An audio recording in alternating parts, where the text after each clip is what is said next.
के मिलापत्रको माध्यमबाट पनि सम्बन्ध विच्छेद हुन सक्छ र यदि हुन सक्छ भने यसको प्रोसेस के कस्तो हुन्छ त हो यिनै विषयवस्तु माथि आजको यस भिडियोमा तपाईहरुलाई मैले सजिलो तरिकाले बुझाउने छु र म हुँ तपाईहरुकै साथी अधिवक्ता पिटर जङ कुँवर।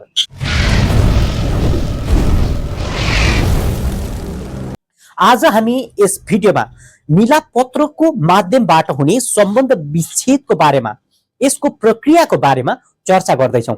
आउनुस् ढिलो नगरी विषयवस्तुतिर लागौं। मिलापत्रको माध्यमबाट सम्बन्ध विच्छेद गर्दाखेरि पहिलो चरणमा आउँछ फिरात पत्र दर्ता गर्नु। जुन सुकै प्रक्रिया अपनाएर तपाईले डिभोर्स गर्नुस् फिरात पत्र दर्ता हुनु अनिवार्य छ। तपाईको लयर अथवा तपाईको वकिल साहबले अदालतमा दर्ता गर्ने फिरात पत्र तयार गरिदिनुहुन्छ। फिरात पत्र भनेको के हो त? मैले पहिले पनि भनेको थिएँ, सम्बन्ध विच्छेद गराउनका निम्ति अदालतमा दर्ता गरिने मुद्दा हो। फिरात पत्र कसले दर्ता गर्छ त? 2075 साल भदौ 1 गते यता श्रीमती अथवा श्रीमान जसले दर्ता गरे पनि हुन्छ। तर 2075 साल भदौ 1 गते भन्दा अगाडि चाहिँ श्रीमतीले मात्रै सम्बन्धित जिल्ला अदालतमा फिरात पत्र दर्ता गर्न सक्थ्यो। श्रीमानले चाहिँ घुमाउरो बाटोबाट अदालतमा आउनु पर्थ्यो, 1.5 वर्ष लाग्थ्यो।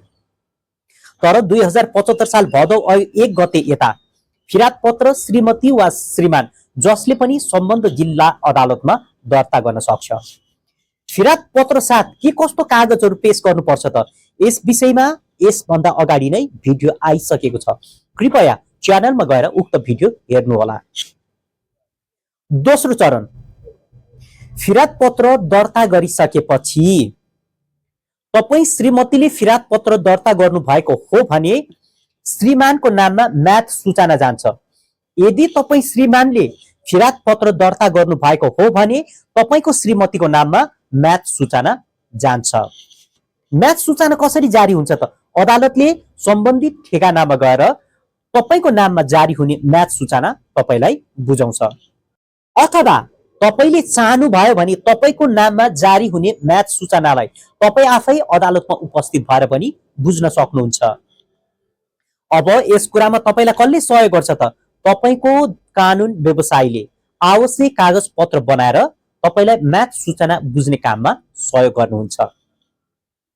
तेस्रो चरण, म्याद सूचना जारी भइसकेपछि म्याद प्राप्त गर्ने व्यक्तिले उक्त मुद्दाको प्रतिउत्तर पत्र फिराउनु पर्ने हुन्छ, अर्थात् दर्ता गर्नुपर्ने हुन्छ। प्रतिउत्तर पत्र कसले तयार गरिदिन्छ त?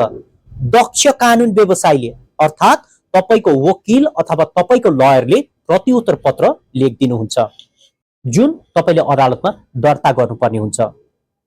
चौथौं चरण, प्रतिउत्तर पत्र दर्ता भइसकेपछि यदि तपाईहरू मिलाप पत्रको माध्यमबाट सम्बन्ध विच्छेद गर्न चाहनुहुन्छ भने तपाईहरूले संयुक्त दरखास्त अदालतमा पेश गर्नुपर्ने हुन्छ, दर्ता गर्नुपर्ने हुन्छ। पाँचौं, मिलापत्र। संयुक्त दरखास्त सँगै मिलाप पत्रको लिखत पनि अदालतमा पेश गर्नुपर्ने हुन्छ र यो मिलाप पत्रको लिखत तपाईको लयर अथवा तपाईको कानुन व्यवसायीले तयार गरिदिनुहुन्छ। छैटौं चरण, मिलाप पत्र प्रमाणीकरण गर्ने चरण। मिलाप पत्र कसले प्रमाणीकरण गरिदिन्छ त?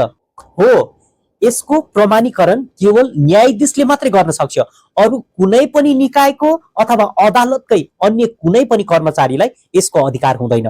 तोकिएको न्यायाधीशबाट तपाईको मिलापत्र प्रमाणीकरण हुन्छ। मिलापत्र प्रमाणीकरण गर्ने क्रममा न्यायाधीशले तपाईलाई आवश्यक प्रश्नहरू पनि सोध्न सक्छ।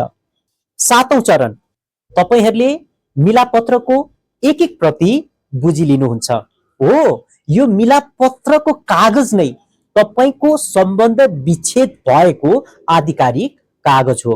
यो मिलापत्रको लिखतले नै, कागजले नै अब तपाईहरू श्रीमान श्रीमती हुनु भएन, आजको मितिबाट तपाईहरूको सम्बन्ध विच्छेद भयो भन्ने कुरा प्रमाणित गर्छ। यो थियो मिलाप पत्रको माध्यमबाट हुने सम्बन्ध विच्छेदको चरणबद्ध प्रक्रिया। यदि तपाईहरू सम्बन्ध विच्छेदको बारेमा थप विस्तृत रूपमा बुझ्न चाहनुहुन्छ अथवा अन्य कुनै पनि मुद्दाको बारेमा तपाईहरुभित्र जिज्ञासा छ र तपाईले आफ्नो जिज्ञासालाई चित्तबुझ्दो ढंगमा समाधान गर्न खोजिरहनु भएको छ भने दिएको WhatsApp नम्बरमा हामीलाई मेसेज गर्नुस्। आशा गर्छु मिलापत्रको माध्यमबाट हुने सम्बन्ध विच्छेदको चरणबद्ध प्रक्रिया बारे मैले तपाईहरुलाई सजिलैसँग बुझाउन सके। यदि तपाईहरु यस्तै भिडियो चाहनुहुन्छ भने हाम्रो च्यानल सब्स्क्राइब गर्नुहोला र हामीसँग जोडिरहनुहोला।